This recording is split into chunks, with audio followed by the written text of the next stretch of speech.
It's me. Back one more time. Get this right. Stuff. It's gonna be an interesting show.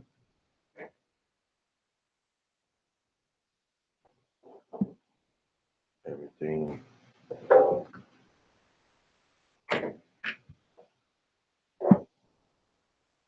It's all about us.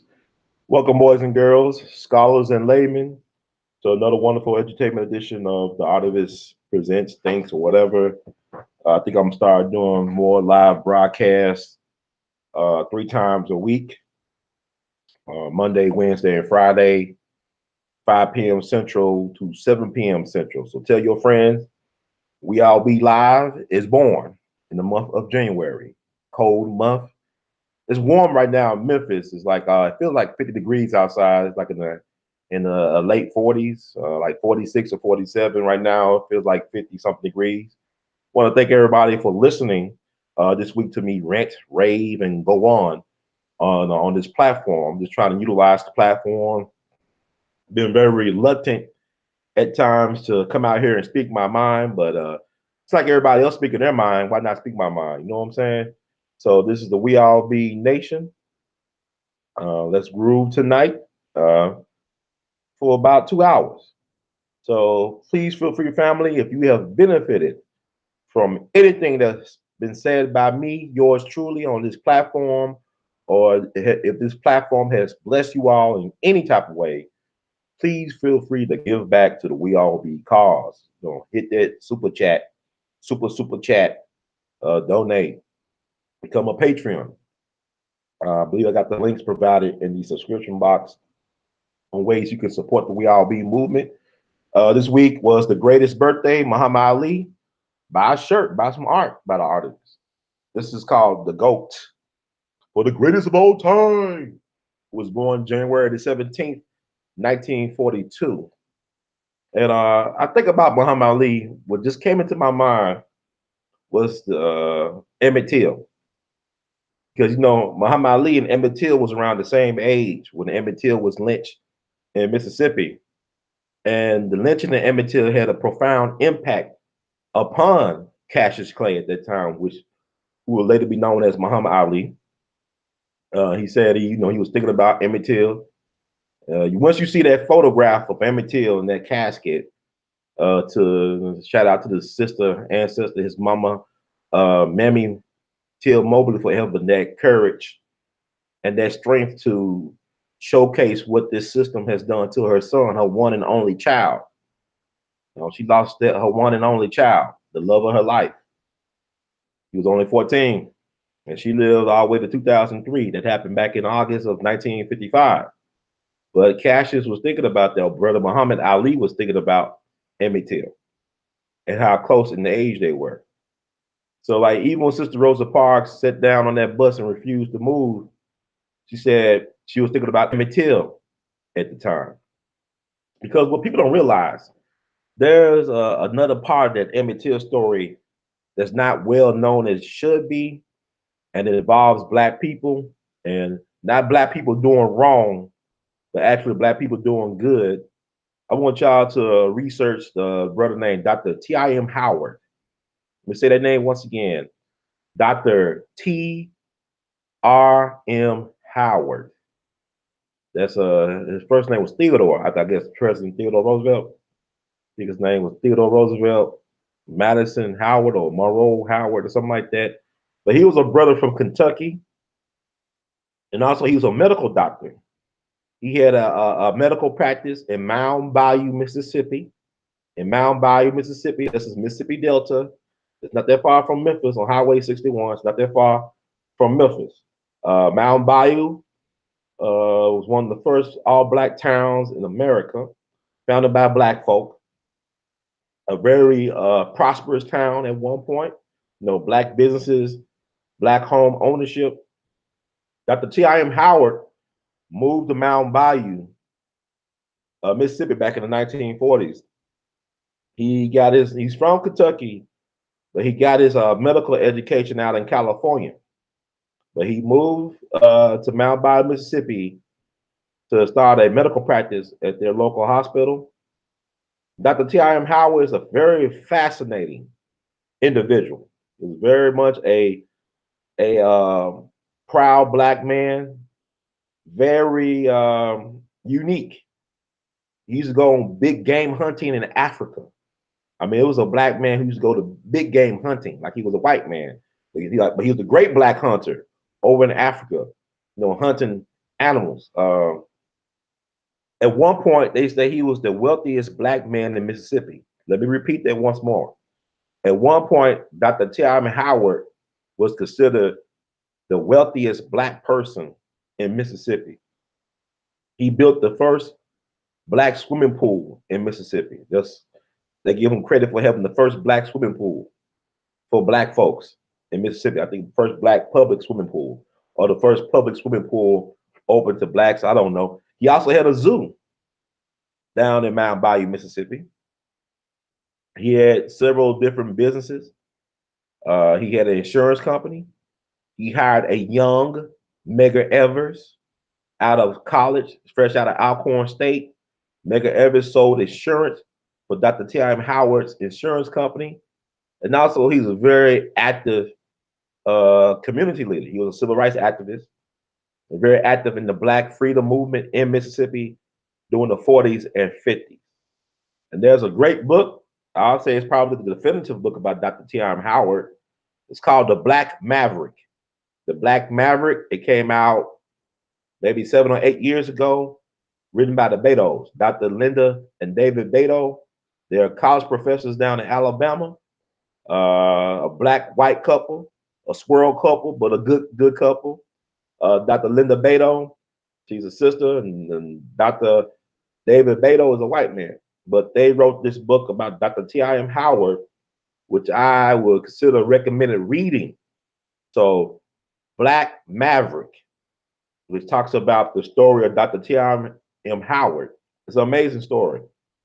Wealthiest black person in Mississippi back in the 40s and 50s, mentor or Jegna to a young Medgar Evers and his brother Charles Evers, worked with Dr. T.I.M. Howard, very active in the civil rights movement. They used to have a thing in Mount Bayou, Mississippi, called the Council of Negro Leadership.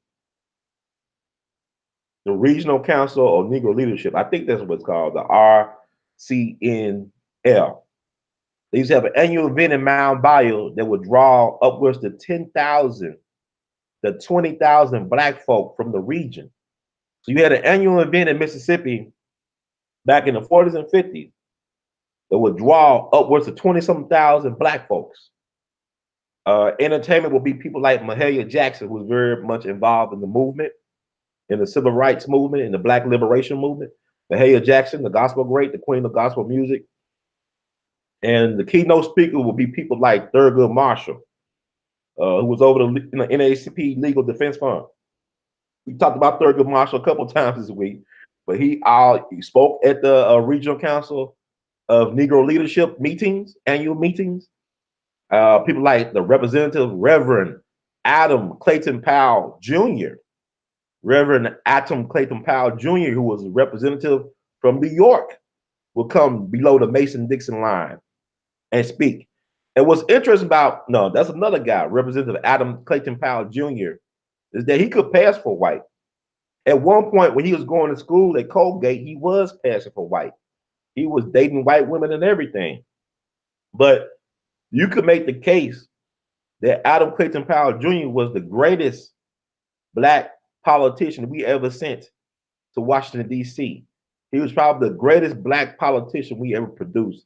No less authority than Dr. John Henry Clark agreed with that assessment. He said, Reverend Representative Adam Clayton Powell Jr.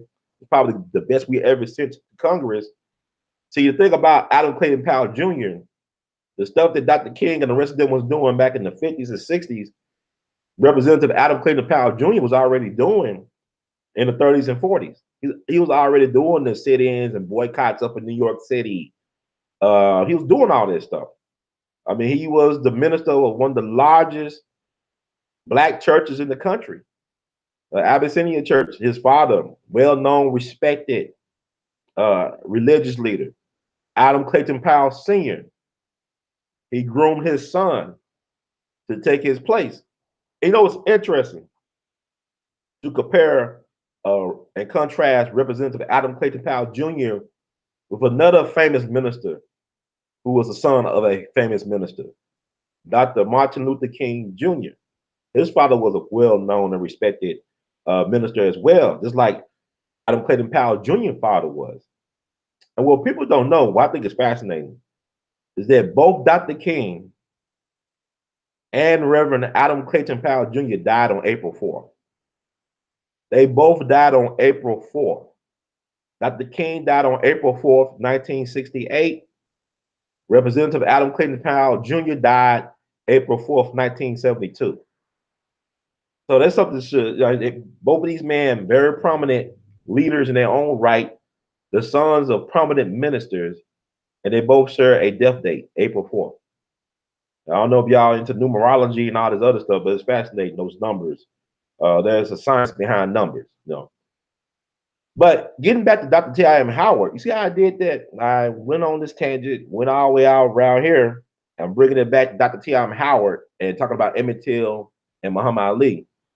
But Dr. Howard is an unsung hero in the Emmett Till thing. Dr. Howard led his own investigations. He financed his own investigations into what happened to Emmett Till.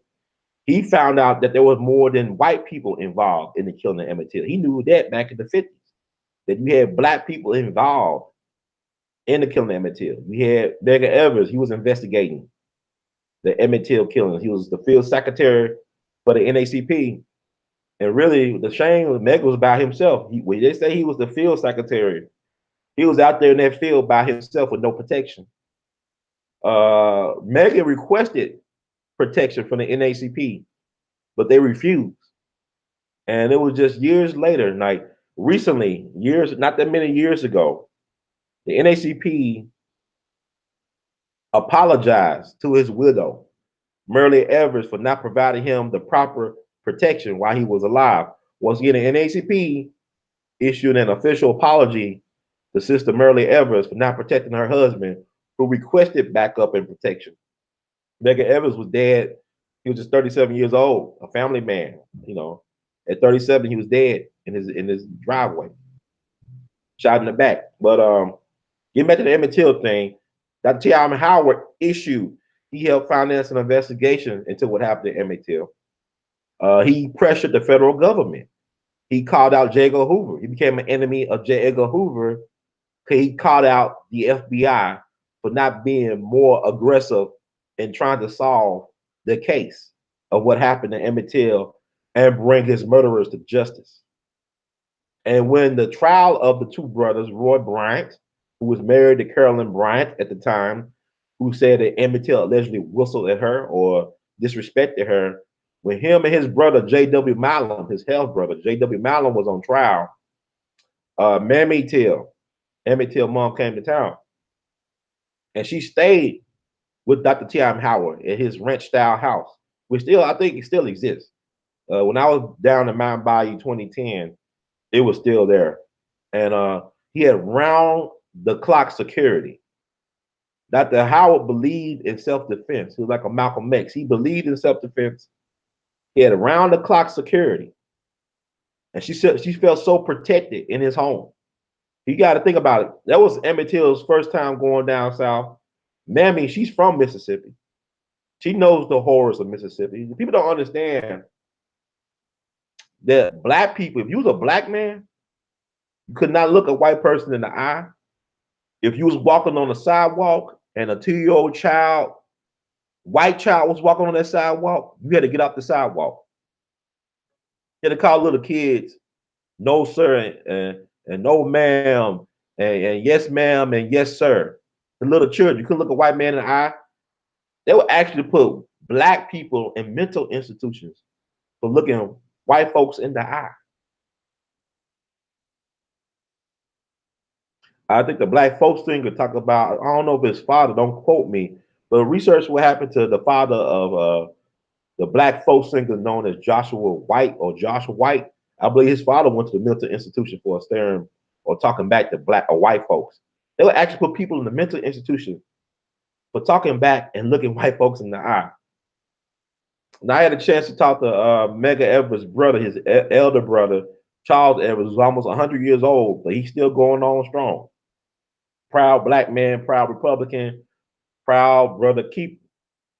And I asked him about his father while they was growing up. And he said his father was considered crazy by the white people because he wasn't afraid of white people.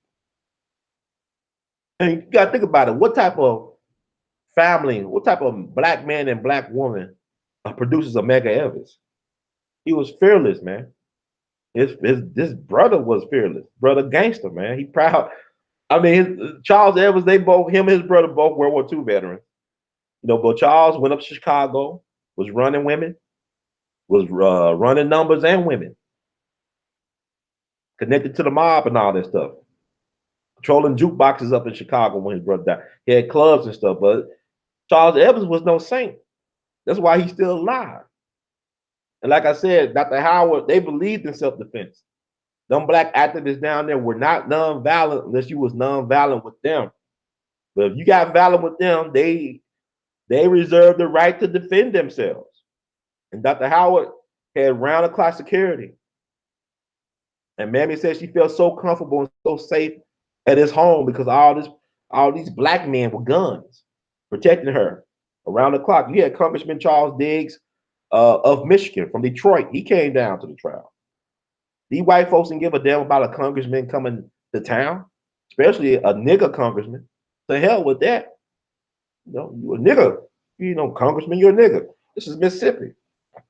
So Dr. Howard was an unsung in the Emmett Till thing. And the reason why I bring him up, because I brought up Rosa Parks. I know I brought up Muhammad Ali. I'm going to get back to Muhammad Ali too. But I bring up Dr. Howard because it was him. He went on a tour around the country on behalf of the NAACP, talk about the Emmett Till case and what happened in Mississippi. He spoke at Dexter Avenue Church, November of 1955. He spoke there, either was November 27 or November 28, 1955. Dr. T.M. Howard spoke at Dexter Avenue Baptist Church.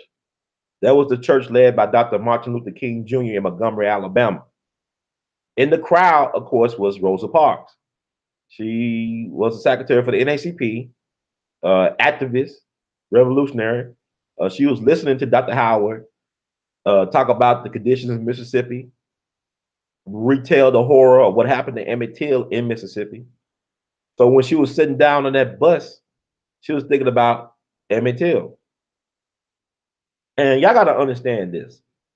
You know, people, there's been a backlash on Oprah with a Golden Globe speech that she did recently. And she brought up Reese Taylor, who was gang raped by white men in Alabama, September 3rd, 1944, coming home from church. This was the reality of black women in the South, at least in Alabama, where you had black women being raped by bus drivers, by police officers, by white taxi cab drivers, by white men in authority. They were raping these black women without any consequences. That was the reality. You know, when people talk about this Me Too stuff and about Hollywood, and you know, people got to take responsibility for a lot of things. These black women were violated, right? If you're a black woman, you have no rights to your body in this system. Okay. Think about Henrietta Lacks. That sister died of ovarian cancer. Some white folks at Johns Hopkins did not get her consent to use her cells. And they made millions of dollars off of so-called immortal cells. And yet her family still can't afford healthcare. They're living in poverty. They're living in generational poverty up in Baltimore. Yeah, a movie was made. The white lady, Rebecca Skloot. And Rebecca Skloot is interesting because she used to be a writing professor at the University of Memphis before she hit it big with the immortal life of Henrietta Lacks. And she wrote the book. I was planning on interviewing her. It never came through. It's never too late. It can still happen. But I believe You look at the movie, Oprah played the daughter of Henrietta Lacks in the movie. The daughter, the real daughter, is dead. She's been dead for several years now. But Rebecca Skloot, I mean, she made money. She became rich off this story. But the family is still suffering. I'm not knocking Rebecca Skloot. It's just a game. Don't hate the player, hate the game, or learn the game to win. Fuck hating the game or hating the player. Learn the game to win. Learn the rules and compete. But what I'm saying is, I don't think Rebecca Skloot. Don't quote me on this, but I think she's an atheist. I don't think she's a believer like that. But yet, you got a black family, very religious, very devout. Henrietta Lacks was very religious, very devout, and they're going through all this hell, catching all this hell. So, I mean, you got stories about Fannie Lou Hamer, the great Fannie Lou Hamer, who was sterilized by her doctor. And the doctor did not care about asking Fannie Lou Hamer to get sterilized. He just did it because he didn't want her to reproduce. Fannie Lou Hamer didn't have any biological children. She was looking forward to having her own baby. And the doctor tells her afterwards, hey, I sterilized you. Eugenics. I mean, you had over 21 states that's now more practicing the sterilization of women without their consent. You recently had in California prisons women being sterilized, women of color being sterilized in California prisons. Where do you think Hitler learned all this stuff from? He learned it from America. Who financed Hitler? White American businessmen financed Hitler and the Nazi regime. Prescott Bush, Harriman. Look at all this stuff. I'm just dropping names. Let me go back down. I'm getting carried away. Dr. Howard, yeah. Y'all should know who Dr. T.R.M. Howard is. Get that book, Black Maverick. Get that book, Black Maverick. That's one thing I would do. I'll keep on dropping names about these people so y'all can learn this stuff. Very important stuff. That's my job. Don't follow me. Follow the information. Whatever you get. Because I'm an imperfect human being. I'm a perfect, imperfect human being. That means I have a right. I maintain my right to screw up and to learn from my mistakes and become a better version of myself. I don't need nobody to run. People look up to you. Don't look up. I'm gonna tell you something about role models. The best role models are the ones you just can learn something from. It don't make a difference if they're good or bad. Role models they present you an option of how you can be as a human being. Well, Dr. Howard was interesting. Why is he not better remembered? You might ask. Why is Dr. Howard? Because think about it. I said he was the wealthiest black person in Mississippi. He was very active in the movement. He helped finance the investigation, bring light onto what happened to Emmett Till in Mississippi. He did a lot of things for black people. Here's the thing. Dr. Howard was also practiced abortion. That might be one of the reasons. I mean, he was a proud black Republican. So you got to think about most black people were Republicans back then because it's about Abraham Lincoln. This is before the Kennedys and the 60s and Lyndon B. Johnson, all this stuff, before the Civil Rights Act and all that. A lot of the black people in America were Republicans. He was a Lincoln Republican. He also practiced abortion. And also Dr. Howard was a fearless man, a black man. He was no jiving and shooking black man living down there in Mississippi. He was bold. He looked white folks in the eye. He called out the Senator Theodore Bilboes and the Senator James Eastlands. These are powerful white men, U.S. senators from Mississippi. He wasn't afraid to call them out. He was an enemy of the state. He was on a list. You had the Mississippi Sovereignty Commission, the White Citizens Council, which was the same as the Mississippi Sovereignty Commission. These basically the government violating people, human and civil rights. The state government was doing it down in Mississippi. Look at this documentary that came out about 3 or 4 years ago called Spies of Mississippi. This sister produced the documentary. We interviewed her on We All Be radio, news, radio, and TV. You can find that interview in our archives on We All Be TV channel on YouTube. We interviewed her and also Sister Margaret Block, the late great Sister Margaret Block, a great freedom fighter, Mississippi freedom fighter, SNCC activist back in the day. She is also the sister of the late great Sam Block. These are some unsung greats, but she was a subject interviewed in the documentary The Spies of Mississippi. Once again, it was a PBS documentary called The Spies of Mississippi. She was interviewed in that documentary. Even though Her brother and her were freedom fighters. Their uncle was a well-known educator. He was an informant for the Mississippi Sovereignty Commission. You talking about informants? He was actually an informant. Some of the black folks were so eager to be the white man's lapdog that they were willing to do it for free. A lot of these black informants now even get paid for being informants. They thought they were doing, hey boss, we sick boss. You know, that type of mentality. It's like the same thing a lot of the black people that participated in the killing of Emmett Till. They wanted to please their white masters. There was in fear of their white masters, and they wanted to please them. We interviewed Johnny B. Thomas, who's the mayor, the longtime mayor of Glendora, Mississippi. He runs the Emmett Till Intrepid Museum down in Glendora, Mississippi. And we interviewed him on the bridge where they threw Emmett Till's body. He was not thrown directly into the Tallahatchie River. He was thrown into the Black Bayou. He was thrown off a bridge over the Black Bayou, which fed into the Tallahatchie River. See, there's so many mistakes about the story around Emmett Till. Like I talked about it in the last couple of podcasts about how people keep on saying that, Dave Chappelle in his comedy special, Taraji P. Henson in an interview recently, she's playing Mammy Till in a movie coming out very soon. But they keep on saying that the woman who accused Emmett Till of whistling at her is dead. She is not dead. She is still alive. Carolyn Bryant, from my understanding, is still alive. There were news reports that came out, but it was a former sister-in-law who was married to J.W. Malone who passed away recently. It wasn't her. The woman who accused Emmett Till and said she lied years later came out. And also, y'all should check out an interview. It's this good brother from New York City called the G Man. And he does interviews. He got a YouTube channel. I think the G Man interviews, like G is the letter G and man, G Man. He interviewed a white man, a former Klansman from Indianola, Mississippi. Carolyn Bryant is originally from Indianola. That's the birthplace of B.B. King, the blues great B.B. King, Indianola, Mississippi. According to this white man, check out the interview he did about Carolyn Bryant. She was, family friends. They said that Carolyn Brown had a love for the dark meat. That she was known for messing around with black men. That she was known for messing around with black men. And then maybe that, her husband was out of town. The black folks in town told, what messed up Emmett Till was that him and his cousins did not tell his great uncle what happened.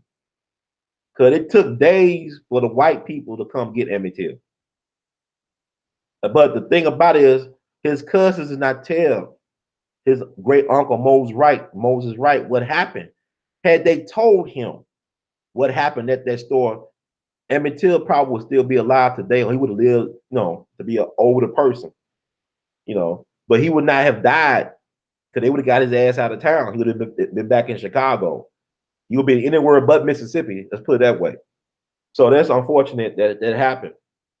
And so, yeah, but Carolyn Brown was known for the dark meat. She had a thing for dark meat. That's according to the white folks, the good white folks down there. And there's another case. See, I can get into tangents, but look up Willie McGee. That's another case from Mississippi. This man was actually put to death for allegedly raping a white woman, a white housewife. The case, The Eyes of Willie McGee, was a white man from Mississippi. He's an editor of a magazine out west. He wrote a good book about the case, the Willie McGee case. This was a very famous case back in the 40s and early 50s. Willie McGee was a black man accused of raping a white woman in her home. According to Willie McGee, the relationship was consensual, that they were lovers and they have met several times. But the white woman said that he raped her. And so he was facing the electric chair for rape in Mississippi back in the 1940s. But what happened was you had a lot of celebrity people were involved. It became a worldwide phenomenon. This is before social media, kind of like the Troy Davis case. It was like when Tookie Williams, Troy Davis, all these later cases came along, but his case was like the blueprint for those cases almost, because you had a decade earlier you had the Scottsboro Boys case, and I'm just getting all over the place, but I bring it to Willie McGee. You had people like Albert Einstein. Josephine Baker, Paul Robeson, I believe the Vatican. If people were speaking out, they're trying to get President Truman to stop the execution. You had all types of people involved. It was a nationwide movement to stop the execution of Willie McGee. But read The Eyes of Willie McGee. That's a great book to read to understand better about their case. We also interviewed the author of that book. We also interviewed the granddaughter of Willie McGee. So we got those interviews available in the We All Be archives. But woo, I went all the way off the tracks. Getting back to Dr. T.M. Howard, getting back to Emmett Till. But that's how that's Dr. T.M. Howard, Black Maverick, the book. But getting back to Muhammad Ali, and he had that special connection to the Emmett Till. That stayed with him. And the interesting thing about Emmett Till's father, the Emmett Till father was also a boxer. Like Ali, he was a boxer at one point. And they never did find out what happened to Emmett Till's father until that murder case happened concerning Emmett Till. Senator James Eastland, the powerful senator from Mississippi, you talking about white supremacists? He was a white supremacist like no other. Very powerful senator from Mississippi. He leaked some classified files because Emmett Till's father was killed during World War II. And the only way his mom could identify his body was by his father's ring that he was wearing on his corpse with the initials LT. His father's name was Louis Till. Louis Till was killed.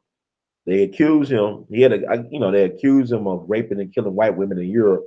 But who really knows? I don't think a black person really got a fair trial in the military, let alone a fair trial anywhere in America. But he's buried overseas, I believe, in France, in a section of the cemetery where they bury the undesirable GIs, the ones who were not given an honorable discharge, who were not considered heroes.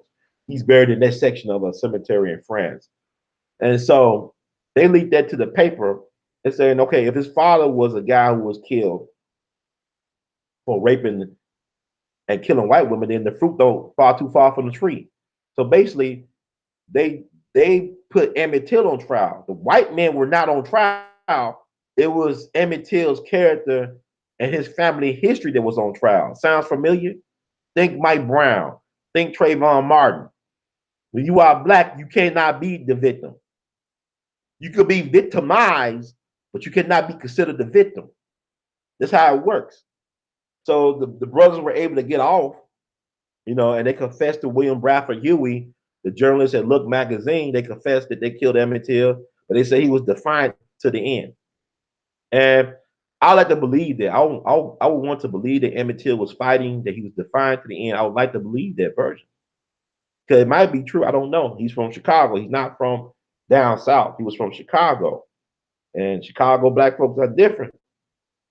People come from Mississippi, Alabama, all over the South. It's just fascinating. A lot of us just a generation or two removed from the plantation. So I talk all that, man. Time go by real fast. And one thing I want to bring up, I did a picture this morning. Support the artist.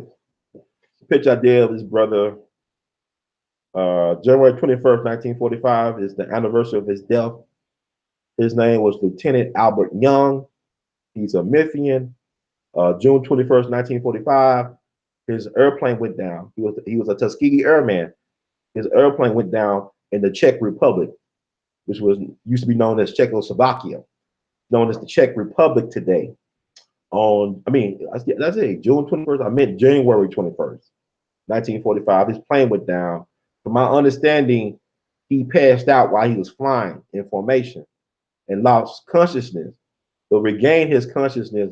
But when he tried to bail out the plane, his parachute didn't work because it was too low to the ground. It was too low as far as altitude went. So he died. He was just 23 years old at the time of his death. The reason why I bring him up is because the people in the Czech Republic are going to honor him with a proper memorial, a proper memorial monument to his legacy. And he's the only black air pilot to die over their airspace, the Czech Republic in World War II. He was just 23 years old. He was the only child of his mother Hazel Young, as far as we know. The reason why I bring that up because We All Be Group Incorporated has been very involved this week in trying to find the family of Lieutenant Albert Young, the Tuskegee Airman who died over in the Czech Republic. We're trying to find his family and living relatives. Second Lieutenant Albert Lewis Young, born October 13th, 1921, in Memphis, Tennessee, died January 21st, 1945, in the Czech Republic. We're working on getting a resolution done in the Tennessee State Legislature to honor him. We try to get more people because, the reason why I bring this up is because people got swept up in this take them down Confederate monument stuff and Confederate flags. And here, as we talk about take them down, I'm telling people to put up the righteous ancestors, honor the people that we should know for generations to come, like a second Lieutenant Albert L. Lewis Young. Excuse me. Recently they took down the statues of Nathan Bedford Forrest and Jefferson Davis from the city. Nathan Bedford Forrest, to me, in my opinion, was the more controversial statue because actually it was a monument and memorial to Nathan Bedford Forrest. His wife and his remains are still there. They moved the statue, but the remains of Nathan Bedford Forrest and his wife are still in their location, the same location as being in for basically 113 years. So I don't know what the purpose was of that because my thing is the statue did not bother me more so. What bothered me was that the city was using taxpayers' money for the upkeep and for the sustainment of the memorial of the statue. I believe the people who initially raised the funds to get that statue erected or monument created should be the sole responsible parties for the payment of the upkeep of said statue or memorial, and that the city should not be paying using taxpayers' money. A majority black city should not be having their money used to protect white privilege in that way. That was my argument. I didn't really care about it because it could have stayed there forever for all I care. But my thing is, you got a country of white people that's trying to honor a black man for making the ultimate sacrifice, and yet a lot of us don't know about his story. I just learned about Albert Young this past week. I want to give a shout out and commend my mom, Sister Callie Hurd, for actually getting this stuff done. She's committed herself this whole week.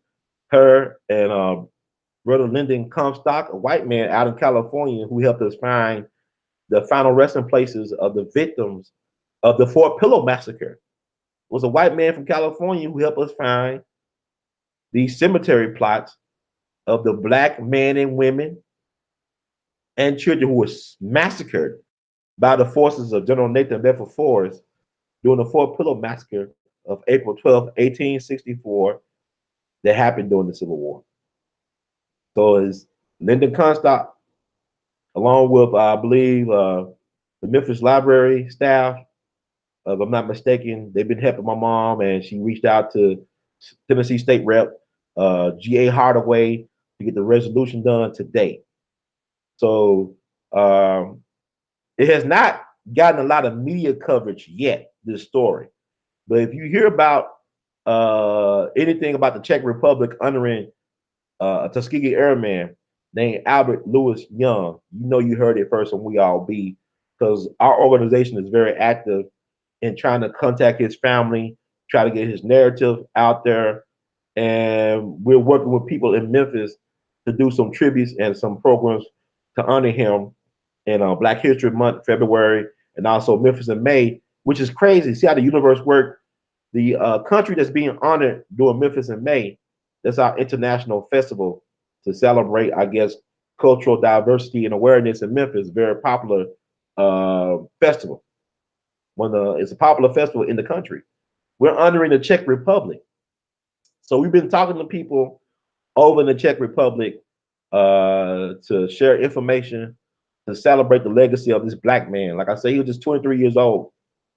He graduated from Tuskegee as an airman in 1944, and he was dead January 21st, 1945.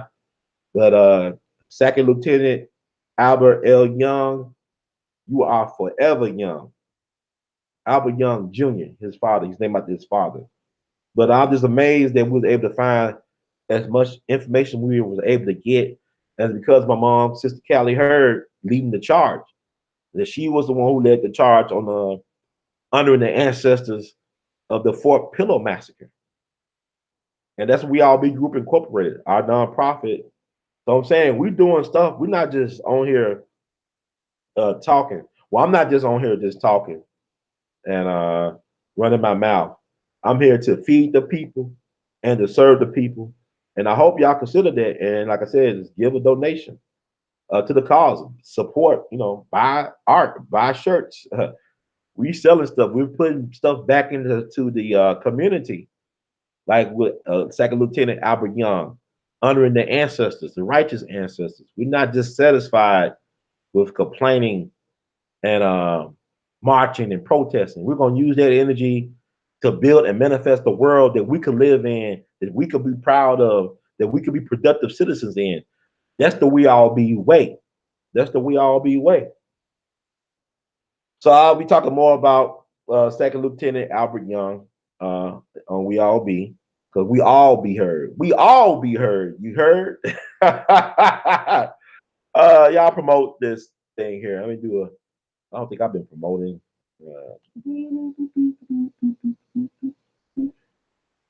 I'm gonna promote this show. She got some time left. I'll be on for about an hour and 11 more minutes. But yeah, y'all probably never heard of Dr. Tim Howard. Y'all probably never heard of him. Now y'all heard of him. You heard me? Y'all heard of him now. So that's a good thing. That's a good name. That's a good thing. And let's see. Y'all out there. Uh-huh. I don't think I got my chat room.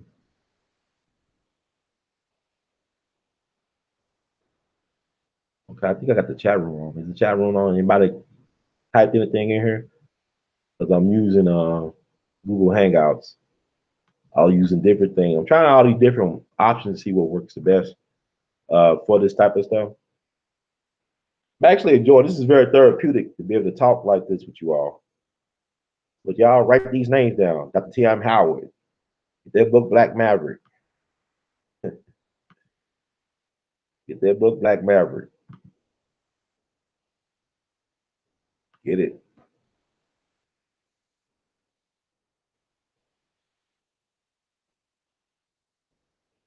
And I'm just typing this. I'll be live.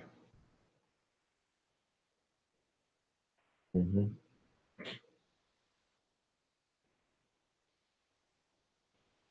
So hopefully people will check it out. I don't know if this super chat thing is on. I don't know. Is my comment section working? Now they tell me what's going on.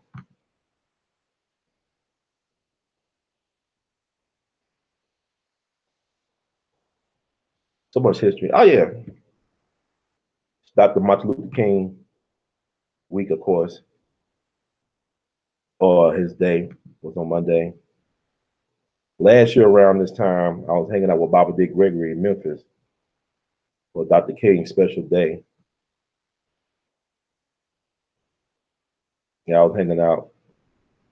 Okay, I see the live chat. The Black NPR. Thank you, brother Sean Cuffman. Thank you. Thank y'all for coming here. All the t-shirts are $25 that we're selling, like the A.L.L t-shirts. All the t-shirts are $25. And I got the links, I believe, in the subscription box. I'll type them in the super chat. I mean, in the chat room too. But there's so much going on. Like I could talk about different things, and feel free to give, family. Feel free to give. If the spirit moves you to give, give. Because we're working on some things, and we're looking forward to bringing in this year. Like we got the Jimmy Lonsford Festival coming up again. It's gonna be September 23rd. through the 30th.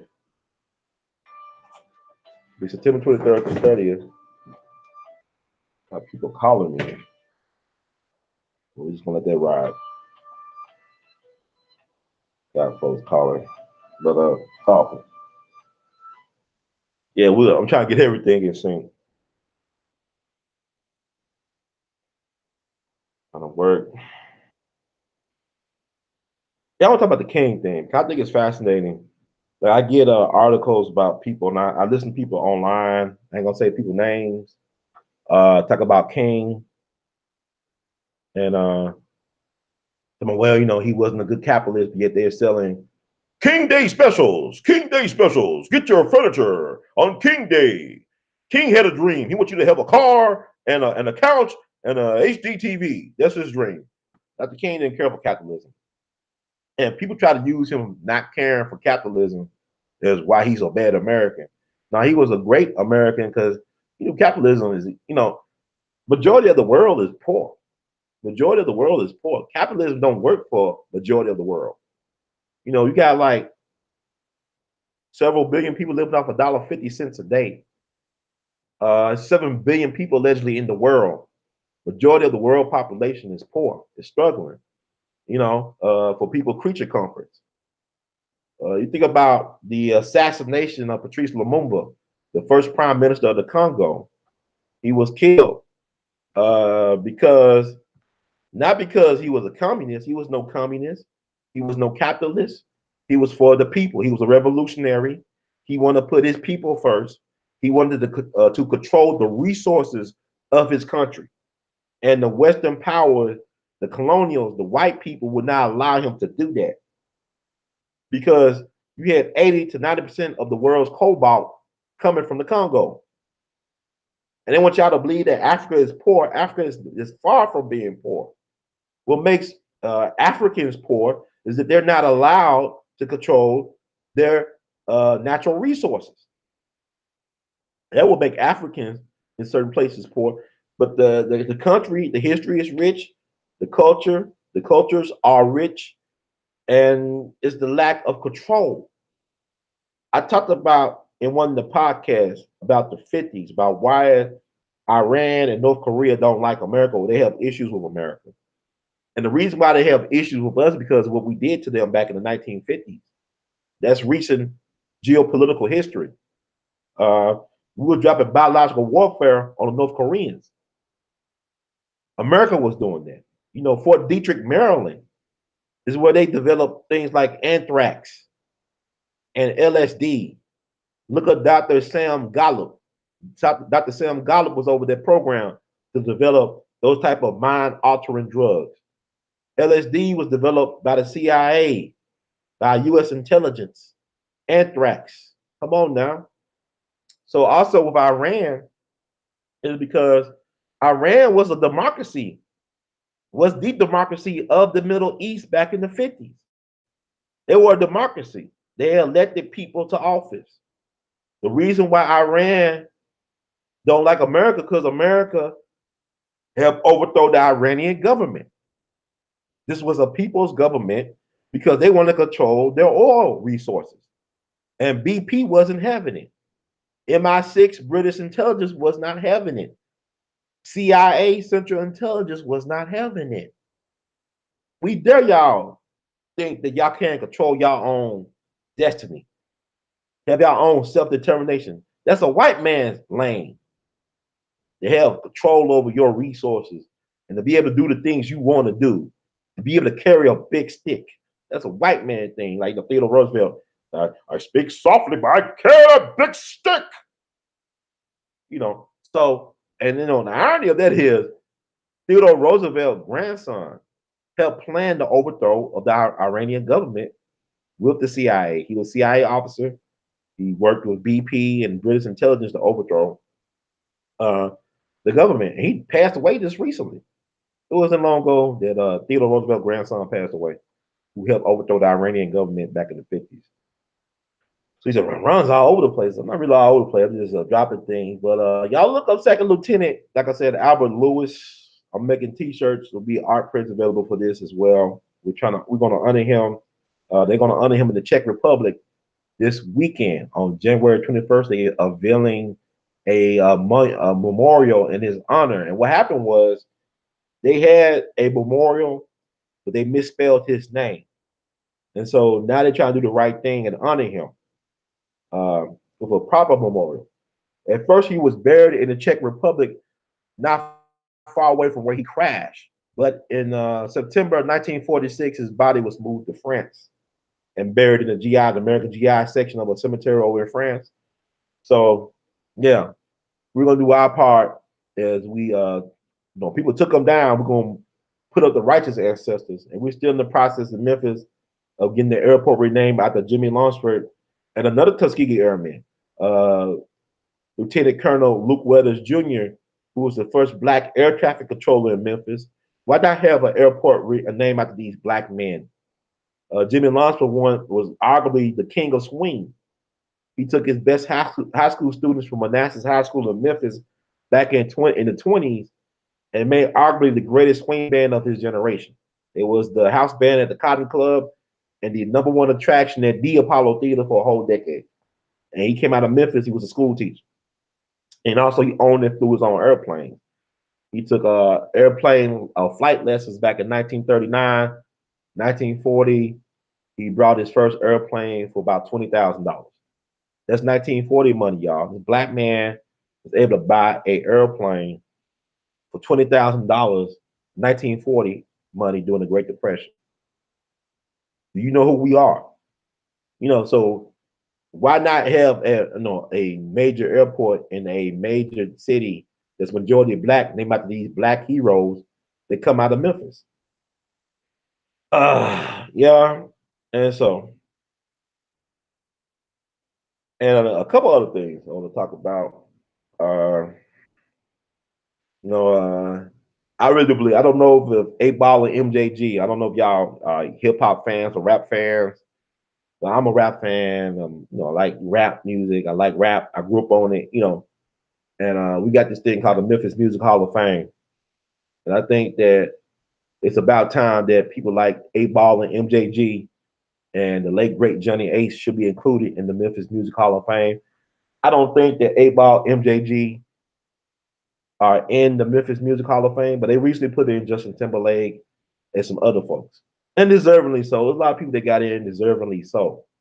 But my thing is like, I remember that 3-6 album, 3-6 Mafia, who's from Memphis too. It's hard out here for artists. And they had an album that came out around the time when they won the Oscar. There was like a lot of buzz for 3-6 Mafia.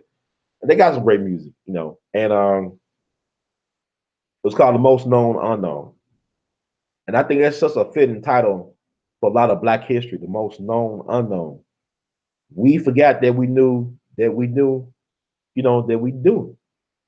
Like a lot of people don't know the influences of Black people on the world stage and on the national and local stages.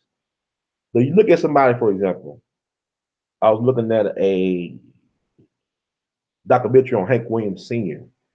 Hank Williams Sr. is considered the king of country music by a lot of people. He was a great songwriter and a great musician, an artist, singer, and guitar player. But his master teacher was a black man named Rufus Payne, who went by the name of T-Tot. That was his nickname, T-Tot. So it was Rufus Payne who was hired by Hank Williams Sr.'s mom to teach him how to play guitar and sing. Just listen to some of Hank Williams Sr.'s music. He played and how he sang.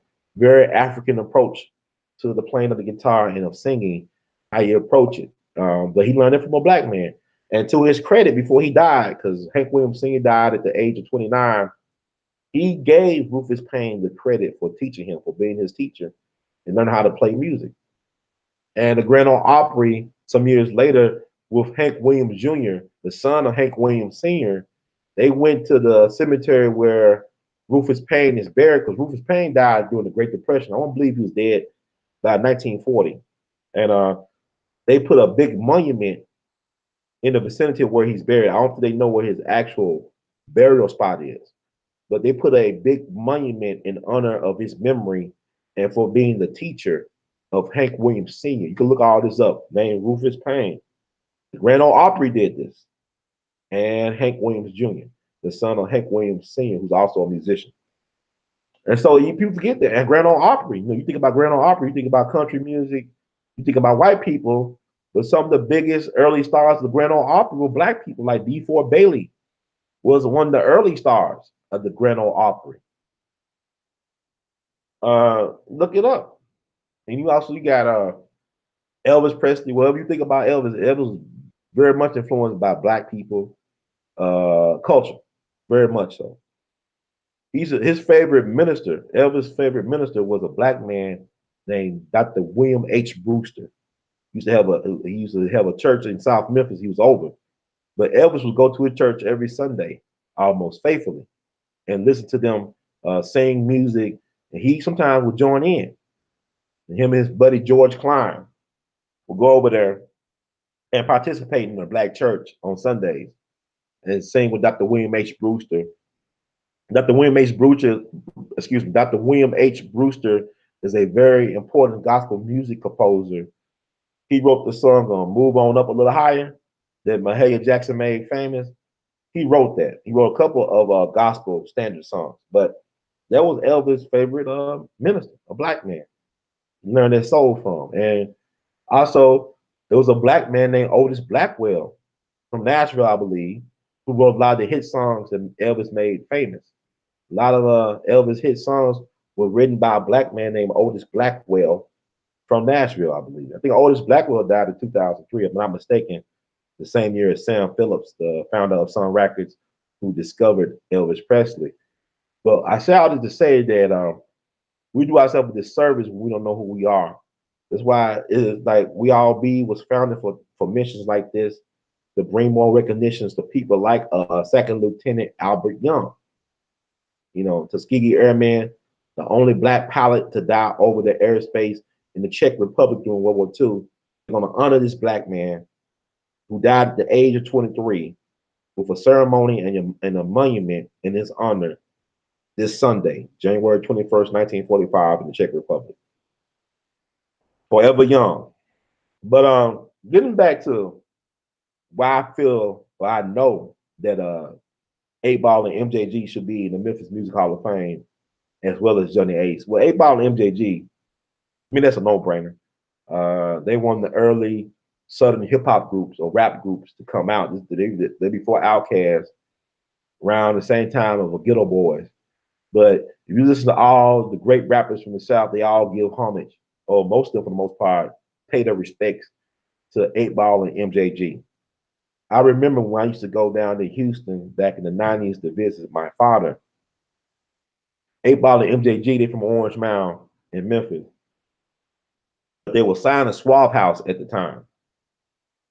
You would think they was from the Fifth Ward in Houston, because everywhere I went in Houston, whether it be the Galleria or whatever, they were bumping 8-Ball MJG to the fullest. They was bumping 8-Ball MJG. They love 8-Ball MJG. Okay, and you talk to you just a lot of rappers in their interviews. A lot of these rappers came out the South. They know that these folks laid the blueprint down, like Ludacris, the T.I.s, Little John. The concept of crunk. Crunk was developed in Memphis. It was not developed in Atlanta. Atlanta got that from Memphis, and the Atlanta rappers recognized that. They recognized that crunk music came from Memphis. And I remember that famous or infamous speech that interview that Pimp C did in Atlanta. I believe it was like 2006 or 2007. He talked about, man, y'all in the Eastern time zone, man. Eastern time zone. I love Pimp C, man. He just spoke his mind. But he was saying, y'all got that from Memphis. Pimp C from UGK had to recognize. He recognized. But Memphians, a lot of us don't recognize. If you listen to early T.I. and Little John, they always bigging up Memphis. They talk about North Memphis. They're talking about Orange Mound. Orange Mound was like one of the first black communities in the country where black folks owned their homes. That's Orange Mound in Memphis, right? So a historic, powerful neighborhood that produced some interesting black people, like an 8-Ball MJG. So to have that type of influence, even P. Diddy had to recognize the greatness of an 8-Ball MJG. They were signed to Bad Boy at one point. But I'm saying 8-Ball MJG, most known, unknown, very influential rap group. I mean, I love Outkast, UGK, of course. Ghetto Boys, of course, but A.L.L, MJG, just they up there because without them, it might be different right now. And let me move to Johnny Ace. Johnny Ace was probably the first rock and roll star, really, of the 50s. Johnny Ace, interesting guy, very talented. Um, could sound like a white man. Like what's interesting, Elvis sounded like a black man, and Johnny Ace could sound like a white man. But Johnny Ace was a part of this super blues group called the Bill Streeters. The Bill Streeters had B.B. King, Roscoe Gordon, Earl Forrest, um, Bobby Blue Bland. Let's see what else. Some other guys. But I'm saying, think about the names of this name: B.B. King, Bobby Blue Bland, Roscoe Gordon, Earl Forrest. That's a super group. Then Johnny Ace, and Johnny Ace was the first one to really hit it big out the group. Because in order to have Johnny Ace as your headliner, you got to get either Little Richard or BB King as his opening acts. I just told y'all, in order to have Johnny Ace as your headliner, you had to get BB King or Little Richard as the opening acts. And Johnny Ace's career was less than 3 years. He was signed to Duke Records down in Houston. Once again, the Houston, Memphis, the Tennessee, Texas connection. Johnny Ace was signed to Duke Records down there, ran by Don Roby. Now, Don Roby was an interesting cat. Like he said, he looked like a white man, but he fought like a black man. And he thought like a white man too when it came to business. But Don Roby was interesting because to me he was a cross or a mixture of a Russell Simmons and a Suge Knight and a Barry Gordy. He was ahead of his time in terms of capitalizing off of black music, having black folks control black music. He was ahead of his curve. But Johnny Ace was signed to that label. Johnny Ace died at the age of 25. You understand, back in those days, man, life was rough on the road. For example, they would do one-nighters. Sometimes a one-nighter, they have to travel several hundred miles between one-nighters. You do a one-nighter, then you gotta, be on the road, be in a bus for several hundred miles to do the next one-nighter. Then you had to deal with the Jim Crow racism stuff. You couldn't eat at restaurants or stay at certain hotels. Maybe you could order your food to go, or you might have to eat in the kitchen. I mean, there's a lot of this stuff they had to deal with, all these stresses, right? And Johnny Ace, the world wear his ass out. He stayed on the road in his 2.5 year career. And he was known to play around with guns. Like sometimes when they're driving on the road, he would shoot at road signs with his gun. Sometimes he would play Russian roulette. I guess what you would call Russian roulette, where you point the gun and pull the trigger. You point the gun to yourself and pull the trigger and see if it go off or not. He was doing that. So Christmas night, 1954. Yeah, Christmas night, 1954. Johnny Ace was doing a Christmas concert down in Houston in the City Auditorium. Him and Big Mama Thornton, his label mate. Who is Big Mama Thornton? You ain't nothing but a hound dog. She sung that before Elvis Presley. See how it works? But that was his label mate, and they were performing a Christmas concert.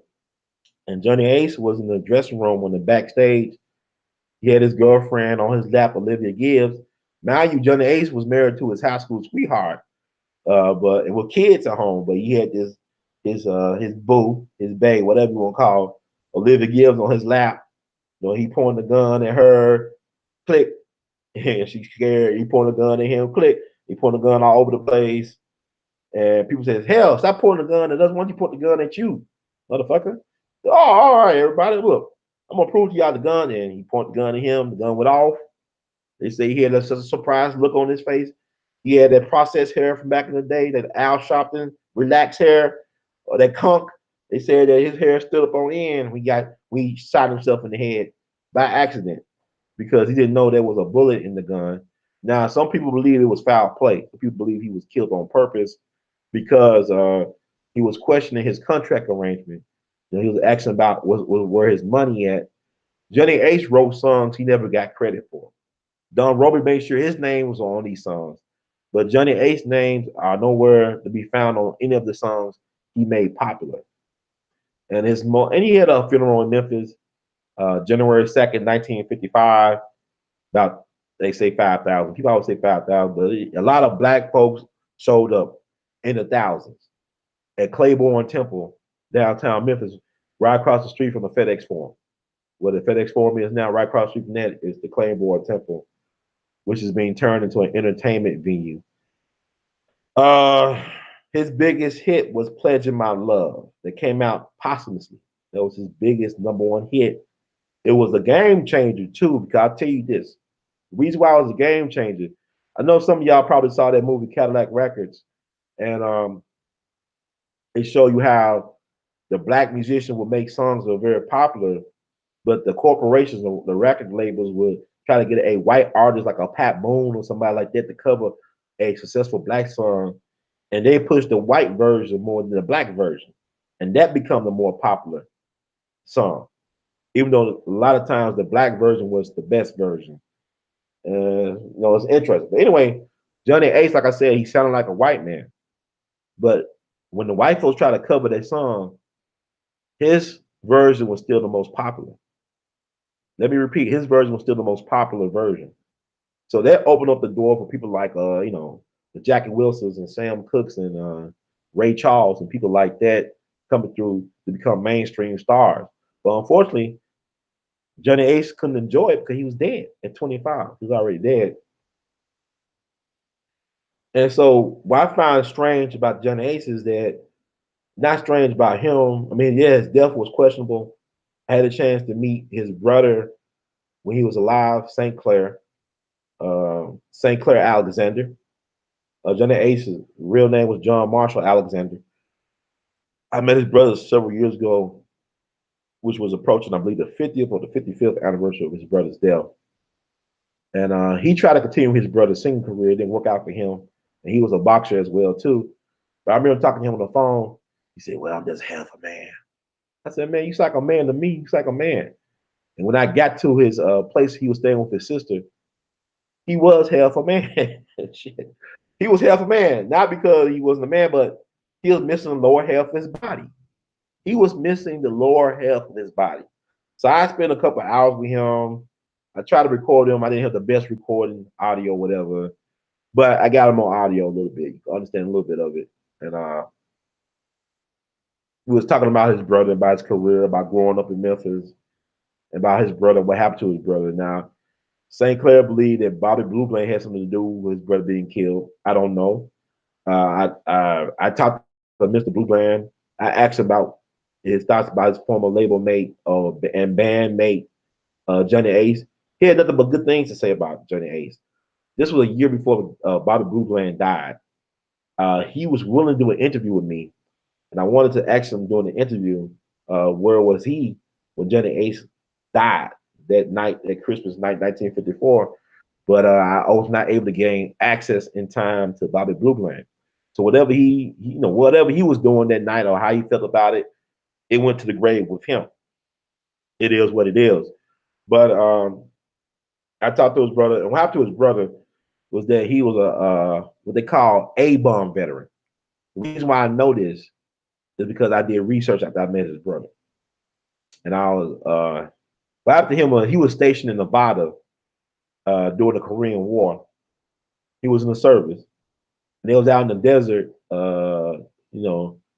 messing around, setting off A bombs in the desert. This was normal back in the 1950s in America, where you had, the government out there trying out A bombs in the desert, and people thought it was a light show. They looked at it's fireworks. So you have people in these cities or towns being exposed to this high level of radiation, right? But they ain't know no better. They thought it was just a light show, a fireworks show. But Johnny Ace brother St. Clair Alexander, he was out there at ground zero basically. Uh, they gave him old gas masks from World War II that were worn out. They were not properly put in proper safety clothing. They were not protected. And so after the experiments, after the testings of the bombs, whatever, he said the commanding officer told his group, say, look, y'all have been exposed to high levels of radiation. You will probably not live that long. If you live past the age of 40, you will have chronic illnesses that could be passed on from generation to generation. And that is exactly what happened to him. And the sad thing about it is that the commanding officer, his superiors, told him that we thank y'all for y'all service. Y'all be getting some type of commendation and a letter of recognition from President Eisenhower. Needless to say, the commendation nor the letter from Eisenhower ever came. So, of course, he lived for a while. He lived to be, I want to say either late 70s or early 80s. He passed away about 7 years ago. And he started having problems in the 1990s with his lower part of his body, legs and stuff. They ended up like amputating that part of his body, the lower half of his body.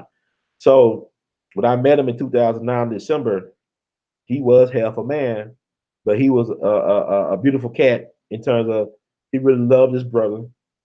He wanted his brother to be better remembered. He was disappointed that his brother was not talked of or heard on the radio as often as he liked him to be.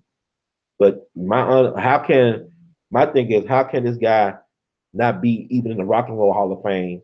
If I told you he was an early rock and roll pioneer, he was the number one male singer, R&B male singer doing his ring of 2 years and some change.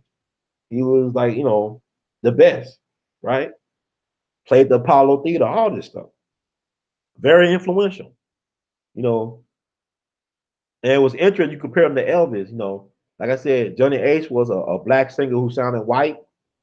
Elvis Presley was a white singer who sounded black. Elvis Presley grew up in the projects in North Memphis. Johnny Ace grew up in a home. His family home still exists in Soulsville, where Stax is located. Soulsville is also the birthplace of Aretha Franklin. Aretha Franklin was born in a home in Memphis that still exists. She was not born in Detroit or Buffalo, New York. Aretha Franklin was born in Memphis, Tennessee, in South Memphis, not that far from the family home of Johnny Ace. So that's Johnny Ace died in 54. Elvis started rising in 55. Funny how things work. Elvis' last recorded song was Pledge of My Love, Johnny Ace song. That was the last song he ever recorded, Pledge of My Love. So Pledge of My Love is a standard. You look at the movie Bad Lieutenant with Harvey Keitel. They play that song at the end, I believe. And also in the Stephen King horror movie with the car named Christine or something like that, they played the Pledge of My Love song in that movie as well, too. So with that said, how can a person who, in order to be the headliner, you got to get BB King and Little Richard as his opening act? Why he's not in the Rock and Roll Hall of Fame? He's not in anybody Hall of Fame. He is in the Jimmy Lunsford Jamboree Festival Hall of Fame, the Jimmy Lunsford Legacy Award honoree. We honor him with a Jimmy Lunsford Legacy Award for a life dedicated to excellence in music and music education. We presented the award to his daughter, who was about 2 or maybe 3 years old when her father was killed or died under questionable circumstances. I met his daughter back in 2014. What a lot of people don't know, I don't know if y'all know who Ledisi is. Ledisi, the neo soul singer, Ledisi, Ledisi. She is the granddaughter of Johnny Ace. From my research, my understanding, she is the granddaughter of Johnny Ace, the late great Johnny Ace. Paul Simon did a song back in the day called "The Late Great Johnny Ace." That was about Johnny Ace, but it was about other stuff as well too. But Ledisi is the granddaughter of Johnny Ace. Her father was Johnny Ace's son, I believe, her from an extramarital affair. But that's her grandfather. And I talked to Johnny Ace's daughter about Ledisi, and she said they tried to reach out to her a couple times. That she connected with Ledisi when she was in Memphis, but they really don't talk. I mean, that was like maybe like when we did this interview, it was about 3 or 4 years ago.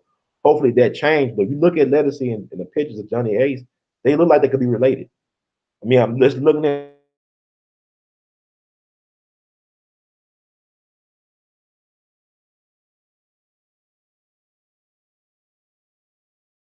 that's all.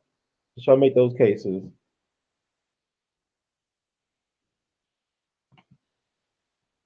Let me see. I did something I ain't supposed to do.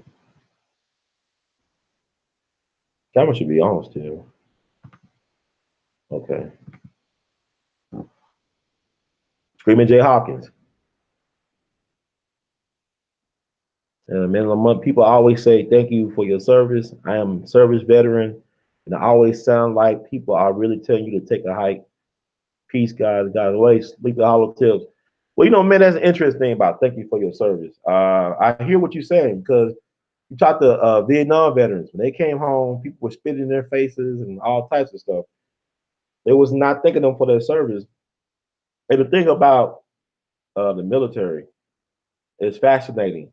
Y'all should research the Moron Squad.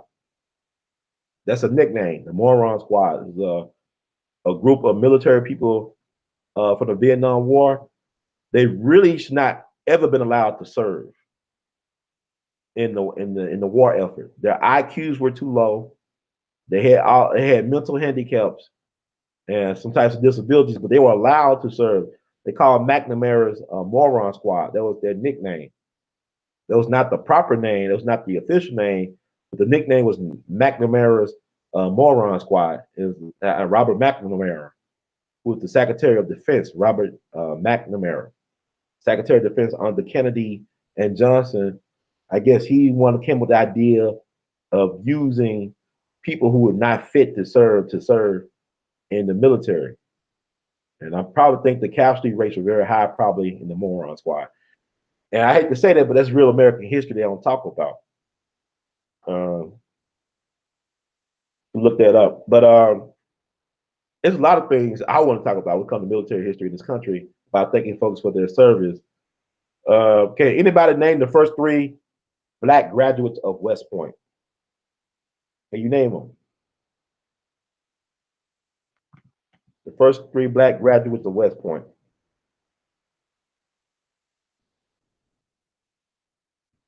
Who was the first one?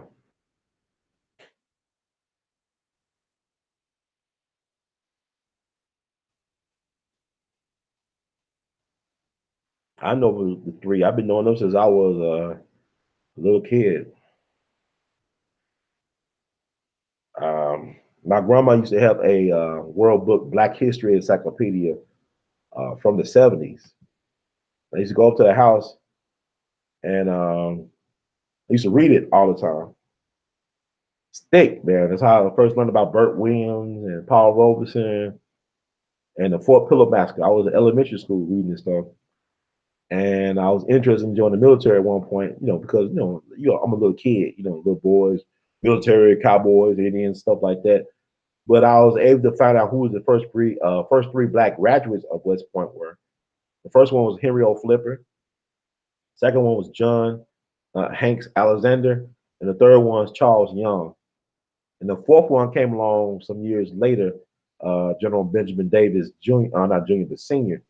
And then I believe his son was the fourth one. I'm not mistaken. I don't know, but like the first three all graduated during the 19th century. Uh, and it's sad how they did Henry O. Flipper.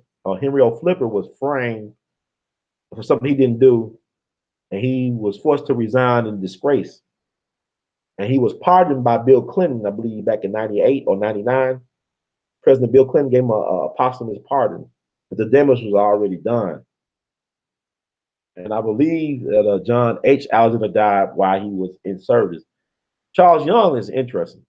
Dude, very accomplished, very fluent in several different languages. Very fascinating cat. He actually lived and served for a long time. Uh, so you should check these guys. I say all this to say is that Dick Gregory talk about how Bob Marley wanted him to work with him on his concert he did, his big concert he did up in Cambridge. And Dick did not want to work with Bob Marley because of that song Buffalo Soldier, where Bob Marley glorified the Buffalo Soldier. And from Dick's point of view, is that the Buffalo Soldiers were a disgrace because they helped forward the agenda of the white man, of manifest destiny, of genocide of the indigenous people. The white man could not do that without the black man's help.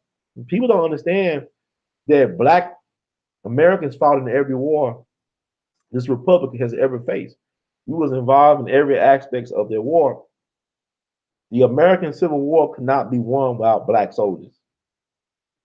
That's something they want to lie about. But it was the black soldiers that won the American Civil War for the Union. It was the black soldiers that won the West. But yet, we in this thing where we are our own worst enemy. We'll fight for their wars, we won't fight for ourselves. We'll fight for their democracy, for their way of life, but we won't even fight for ourselves. We're afraid to fight for ourselves. But what's interesting, if you look at the civil rights movement, we talked about it earlier, the Mississippi movement on it. You look at the Montgomery bus boycott, the black men who were involved in the Montgomery bus boycott, they were World War II veterans and Korean War veterans. Mega Evers and his brother were World War II veterans.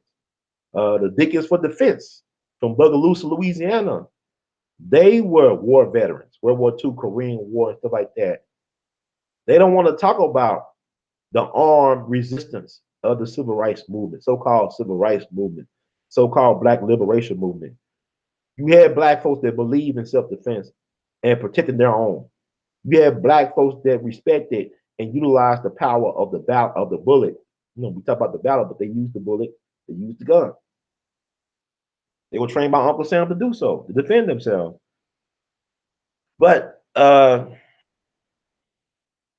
thing about it is, what's fascinating, like I said once again, black people, we are the hidden figures in all of world history. Think about, this black royals thing. Like, I'm late to the party. I never commented publicly on the Meghan Markle and the Prince Harry, that situation. But if you go by the white man's rule about the one drop rule, the whole European royal family are black people. They light skinned black people. Okay? If you go by the white man's one drop rule, if you look at Russia, the father of Russian literature is a black man named Alexander Pushkin. He's the father of Russian literature, of their tongue. Think about all these great literary giants that come out of Russia. They come from the tree of a black man. Alexander Pushkin, whose great grandfather, Hannibal Petrovich, was a gift to Peter the Great. Hannibal Petrovich, or they call him Hannibal, they call him Hannibal Petrovich, was a well-respected military strategist of the Russian royal court. He helped organize the Russian Imperial Army. See, the white folks always knew the value of black might. In the days of the Egyptians and all this other stuff, and Hannibal was a black man. Uh, the greatest warriors, they knew the greatest soldiers were our black people. But when it comes to our liberation, we kind of slow on the draw, which is fascinating. But think about even we talking about the Black Panther movie coming out. We talking about the Black Panther movie coming out. Think about Geronimo Pratt, the Black Panther. Geronimo Pratt was a decorated Vietnam War veteran. He's the godfather of Tupac. Geronimo Pratt was a decorated war veteran. He was helped to train and discipline the Panthers out in L.A. in California, where he learned in the military, and he was a threat to the government. And want y'all to understand something very clear. Geronimo Pratt went through a lot of shit. His wife was pregnant with his baby. Somebody killed his wife and the baby, put in a mattress, and dumped her in the ravine in L.A. They stuffed his wife, pregnant with his child, in a mattress and threw her in a ravine. Geronimo Pratt was at a meeting with Panther leadership, but the government accused him of killing some white lady at a tennis court. But here's the thing: the government had him under surveillance. They had photographs and documents of him being at that meeting. There was no way in hell he could have been where they say he was when that white lady was killed. He wasn't there. The U.S. government knew it. He was meeting with Panther leadership. Why nobody didn't say anything? He was meeting with the Panther leadership hundreds of miles away under government surveillance.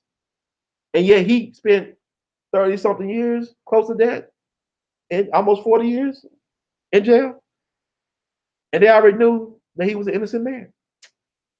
There you go. Yeah, Hannibal. Hannibal was black. He did not look like Vin Diesel. Yeah, but Vin Diesel black or something too. I always had that joke. And I saw this movie Saving Private Ryan. Like some people complained that there were no black folks in that movie. I said, well, Vin Diesel was in the movie. He was a beige. You know, call him blanket.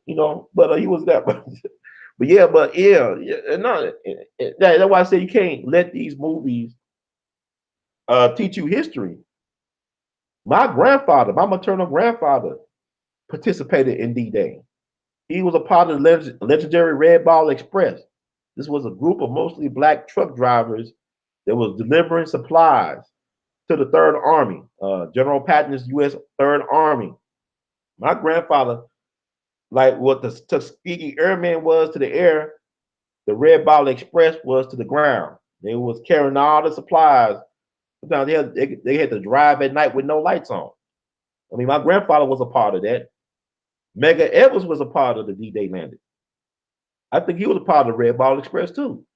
So I mean, look all this stuff up.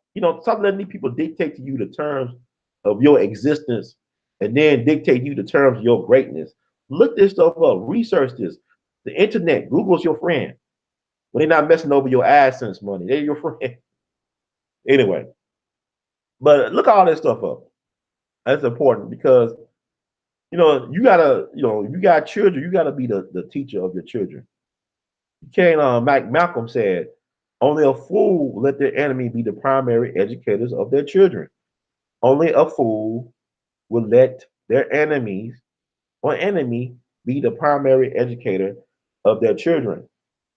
So it's very important to understand who you are and where you be, because we all will be heard. We all be heard. We all be heard. I'll tell you that. And yeah, so that's why it's so important to have a voice. We all have the potential to be the voices that we're looking for. You don't have to let somebody tell you what to do. Stop following people. Start following the information and make it work for you. It's a thing. A lot of us like to chase money, but the wealthy folks don't chase money. They don't work for their money. They let their money work for them. Wealthy people let their money work for them. Again, you got people, some of the most wealthiest people never had a job, and some of the poorest people have several jobs. Some of the most wealthiest people never had a job, and some of the poorest people have several jobs and still can't get ahead. It's like that the Walmart thing, right? The Walmart thing. You got people working 40 hours a week, making $11 an hour. I guess they're making 15 now. And yet they need EBT cards. You can't even work to live. It's not the problem of jobs, it's the problem of you're not paying people enough. People are not being compensated enough to work. And you got people out here, well, Dr. King, he was a communist and socialist. Dr. King, at the end of his life, believed that everybody should have a living wage. That everybody should have enough to be able to live. And my thing is this: people talking about, well, can't keep on just printing money and giving it away. That's what the Federal Reserve is doing, printing money. They're printing money. Look at the military industry complex. A lot of these military bases and stuff exist so that folks in certain people's districts can have jobs. There's no need for all this military spending. But yet, when it comes to people's health and quality of life and quality of existence, people have a problem with it. It's like when people say they pro-life, they are against abortion, but they don't believe that person has a right to food, clothing, and shelter or universal health care. How can you be pro-life if you are against universal health care? How can you be pro-life if you don't think people should get a living wage? And people falling for this. I don't see how black capitalism works in this system. They only allow black folks to have so much capital. They only allow us to have so much capital. How is that the answer? We keep on talking about Black Wall Street. It have not even been 100-year, it's not even the 100-year anniversary yet for Black Wall Street. We still talking about what happened in 1921 or 1923, 1898, and we've been stagnated since then. East St. Louis, 1917.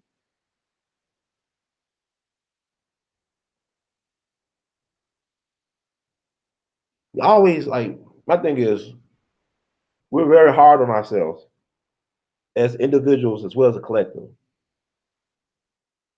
Why not give yourself a chance? Give black folks a chance. Well, they always messing us over. Well, give yourself a chance. This government owes people trillions of dollars. This economy, this America. Y'all worry about $1,000 bill. This country owes all types of money to China and other people. They owe the descendants of the prisoners of war. We're not. My DNA does not have slave in it. I do not have slavery in my DNA. I am not the descendant of slaves. I am the descendants of prisoners of war. People who have been abused. I am the descendants of survivors, not slaves. Prisoners of wars, not slaves. Yeah, wars, not just a war. Wars. You have this system that actively works to undermine people, black people, and make us a permanent underclass. They're actively working towards that, but yet you blame yourself every day for this situation. You don't understand the CIA, the government flooded your communities with drugs and guns. You just collateral damage for white inferiority. Yet you blame yourself. If you just can pull your pants up, if I could just pull my pants up and wear my belt properly, hell, one of the biggest stars of the Grand Ole Opry was a white man named String Bean who wore his pants all the way to the damn ground. White folks love that shit. String Bean, look him up. He was killed by some white folks. White on white crime. White folks waited till String Bean came home with his wife and they killed him. These the Brown cousins. They killed him. He was known for flashing his money. Not saying that's justification for getting killed, but he used to sag. He was famous for sagging his pants. Nobody ever told String Bean to pull his damn pants up. That's how he made his living. That's how a lot of these black rappers make the pants pulled down tight. But what I'm saying is, when you hear people say, "Well, the problem with black folks that our children don't have their pants pulled all the way up," or the problem with black people is that I just cut my grass. The mind is so powerful. The mind could be a weapon for your destruction or a tool for your empowerment. Your mind could be a weapon of self-destruction or a tool for self-empowerment. Think about the phenomenon of gentrification. You have a place known as the ghetto or the projects for generations. This place, this space was known as the ghetto with the project. People say they got the projects, they hood rats and all this stuff. Look, they tell you what it is. They're hiding out in plain sight. This is a social experiment, hence the name project. They decide after decades and generations to knock the projects down and build up condominiums, shopping mall, entertainment district, whatever. So what used to be known as a place of poverty becomes a place that generates wealth, that has value. So you take the folks who live in the projects all their lives and move around. Let's say you move them out to the suburbs. The suburbs become the ghetto. Why? Because it's like Rakim said, it ain't where you from, it's where you at. It's your mind. Your mind can make you a slave or a king. That's your mind. You are the person that creates your reality. That's you. It's your mind. I'm not gonna tell you what to invest in and all that crap. I'll recommend books to you, like I've been doing throughout this podcast, and in the past, I recommend some books and whatnot. But it's not my job to hold anybody's hand and walk them around. I don't have any children, to my knowledge. I don't have any children. But if I did have children, it's one of the reasons why I produce the work that I do. Because, like Baba Dick Gregory had it right. If you want to be immortal, you share what you know. If you want to live forever, share what you know. Ideas are powerful. Ideas are recession proof and bulletproof. That's why people get killed over ideas. When you put something out there in the universe, it becomes something altogether bigger than yourself. We're just conduits and tools for the universe. We all just tools in God's tool belt. But where's the vision? We all should have a vision. Dr. King wasn't the only person with a dream. You got dreams, don't you? You know, this is very important to understand. So I've been all over the place in this podcast, and the time is almost up. But I think I gave y'all a lot of good information. You know, just because, like I said, it's actually therapeutic for me to be able to talk like this and get this stuff out there. It's a burden to know. It's a burden to know. It is a burden, especially if you got a conscience. Because a lot of folks that know won't share. And they said, "Fuck it, it's too much of a trouble, too much of a hassle." It's like X Files. The truth is out there, but do you want to know? Oh, well, I see people, man, small minds, small minds. Sometimes they talk about what a nigga ate last night or who he ate out. They will be, oh, he eating out so and so. That shit is stupid, man. That shit is stupid. I don't give a damn. I don't care about getting along with everybody because everybody don't supposed to be in your tribe. See, a lot of us don't understand. We all came from different tribes and shit in Africa, different tongues. We all ain't supposed to get along. You know, we shouldn't be accepting of that. You know, when black folks are afraid, we're not afraid to die when the white man tells us to die. Y'all sign up for the military, not realizing that once you sign your name on the dotted line, you property of Uncle Sam. You are the property of Uncle Sam. Uncle Sam will tell you when to eat, sleep, and shit and die. And then if you die, they reserve the right not to tell your family the goddamn truth or how you died. Because it doesn't fucking matter. I'm not saying that because I don't care. I'm trying to say people, they gotta understand, you know, there ain't gonna be no superhero to save you. You gotta save you. You gotta depend on you. You gotta be true to who you are to make your contribution. And I talked about last time about jazz. You know, people talking about I can't tell the whole history of jazz in 2 hours, or this is my perspective on the music, but I thoroughly enjoy jazz. People say, what about Booker Little? I love Booker Little. He's great. What about so many of them though? But the thing about it is they all believe in themselves enough to practice hours upon hours to manifest their sound. What them jazz musicians were doing was sharing their soul sound, their soul sound. They had to dig deep into themselves. Sometimes go to dark places. You know, got to go into the dark just to see the light. They were willing to do that. It's called living life. It's called what Charlie Parker said, if you don't live your music, it won't come out your horn. Once again, Charlie Parker, if you don't live your music, it won't come out your horn. Your music is your life experiences, your art. What's your song? What's your story? Everybody has a story. You know, stop getting caught up in another man's story. Focus on your story. You got writer's block? Go out there and live a little bit, you know.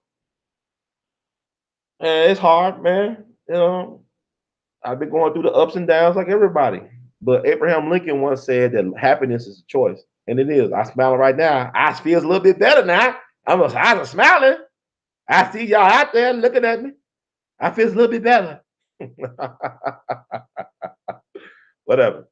But Nah, man, it's heavy right now, man. There's a lot of stuff going on. I don't cry. I don't feel sorry for myself. I get down and out like everybody else, but you know, I don't feel sorry for myself because once you realize that you have a say, that your life has value and meaning if you want it to be, then you realize you have a choice. You always have an option. No matter how bad it may seem, you always have an option. And some people say that's not true. I said, well, your mind, you can find a way. That's how black folks. That's why I'm talking to you now. I found a way to talk to you all. I didn't know how I was going to do it. I found several different ways. Right. That's how powerful you are. Once you start focusing your will, anything could get done. Once you start focusing in and honing in on what you want, the power to say, I want a sandwich. I'm gonna make me a sandwich. I'm gonna get me a sandwich. I can have a sandwich if I want to. I can make a sandwich. I can go out and buy a sandwich, but by any means necessary, a sandwich, if I want it, is possible. You can do anything you want to do. You don't have to apologize to nobody. You don't have to explain yourself to nobody.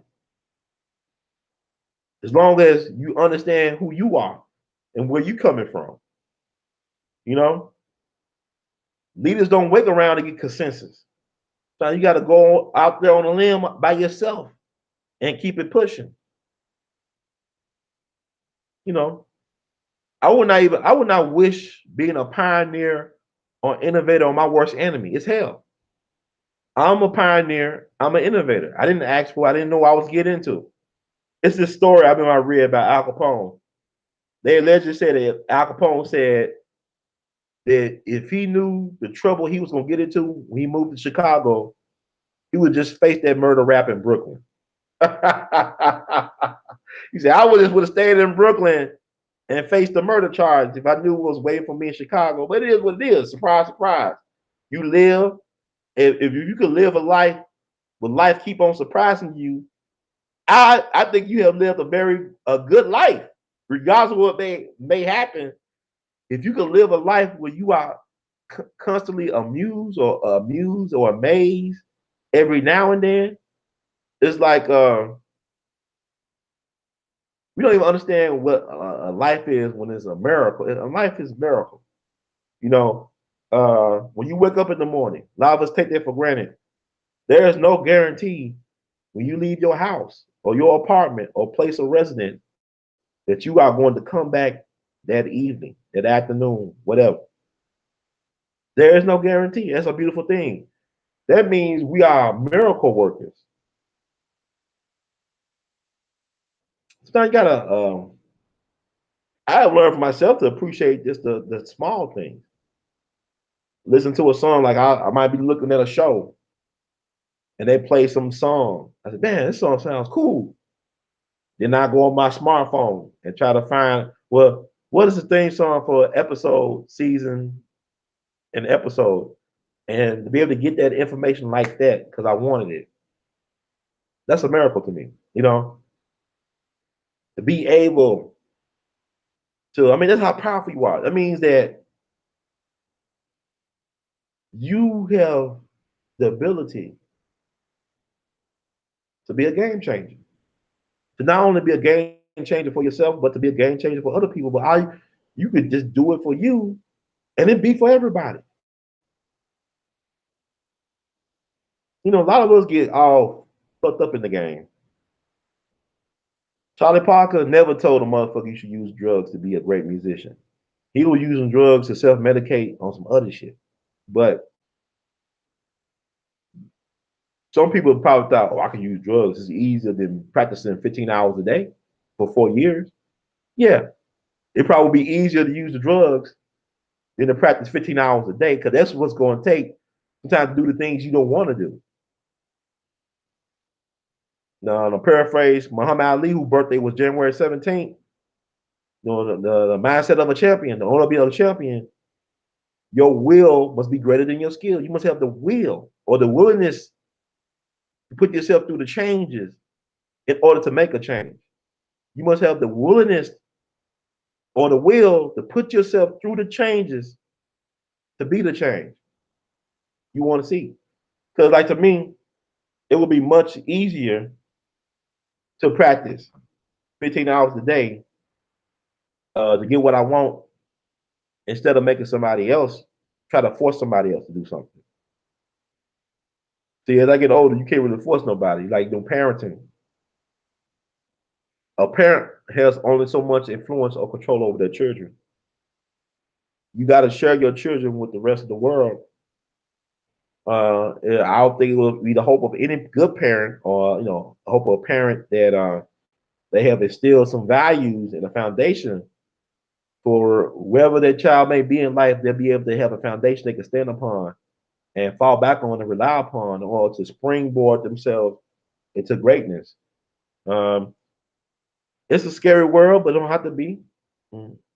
Like Baba Dick always say, fear and God don't exist in the same space, and also I'm learning myself that you got to really be kind to yourself. Find a way to be kind. This world can be mean, and you do yourself a disservice if you always shitting on yourself, if you always down yourself, if you're not being yourself. You're doing yourself a disservice, because the world needs you to value you. The world needs you to value you. It's your world, you know. And I always like biographies and autobiographies, because I've always been fascinated about the human psyche and what makes a person becomes who they end up becoming. I remember when people were reading the Bernstein Bears. Nothing wrong with that. I used to read the Bernstein Bears and all this other stuff. I was reading biographies in elementary. I was checking out the biography on Andrew Jackson or David Crockett. And I remember when I was in third grade, I was not making the honor roll, but folks thought I was the smartest person in the room because I knew about the presidents, because I would constantly check out books about presidents of the United States. But what I'm saying is, you can't make an impression, a real impression, unless you are being true to you. Thy own self be true. Be a seeker of yourself. Find out who you really are. Take that chance on yourself. Uh, I I'm amazed because I made a pledge not to be stressed out this year, not to deal with stress, leave stress behind. I have been amazed at the things I have encountered where my stress levels have been non-existent.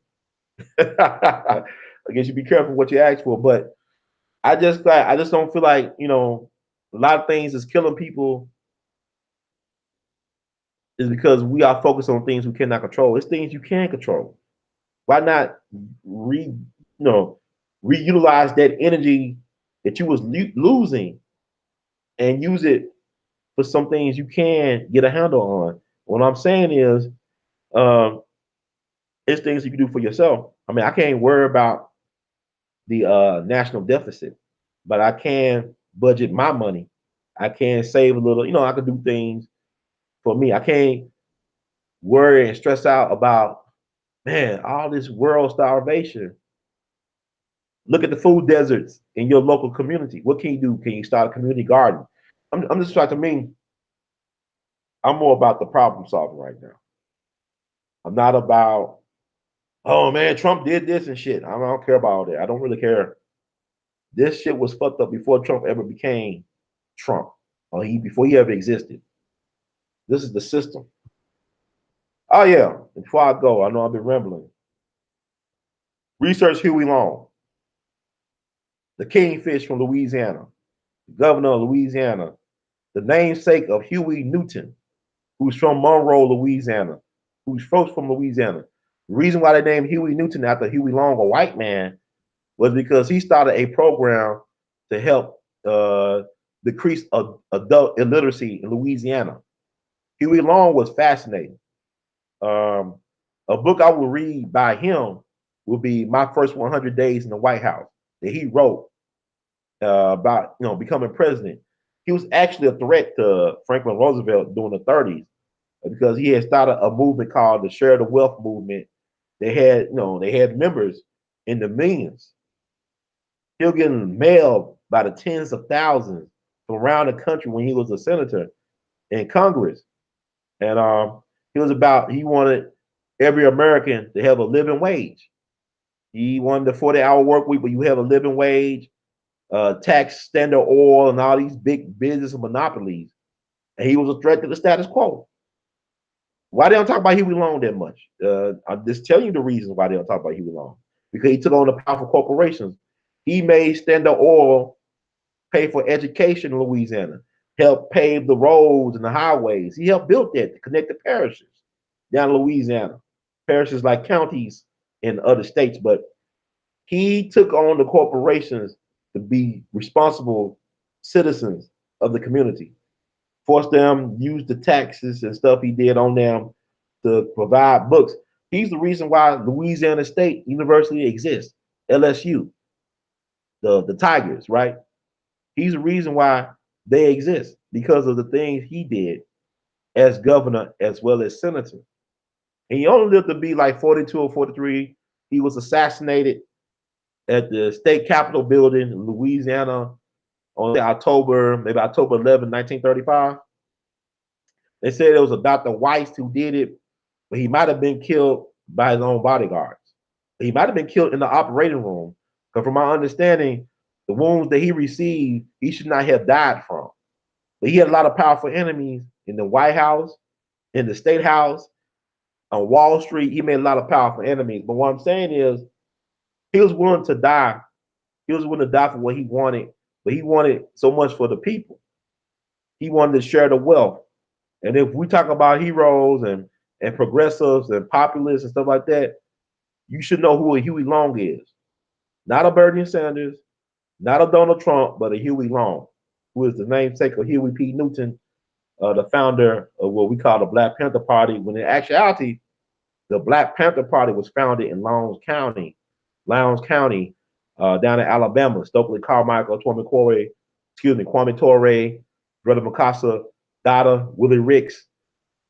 The Black Panther Party was first founded in Lowndes County, taking on them roosters down there. But that's another podcast. Thank you so much for everybody for listening. Please feel free to spread the word for Mr. Hurd. In the words of the great Duke Ellington, we love you madly. Keep producing and pushing and support We All Be. Become a Patreon. Do the PayPal thing, Do the super chat thing. Buy some t-shirts. All those links are in the subscription box. These ways you support us. And when you supporting We All Be, we're actually supporting all of us. So one love, everybody. God bless. Good night. And thank you, everybody, for listening. Spread the word.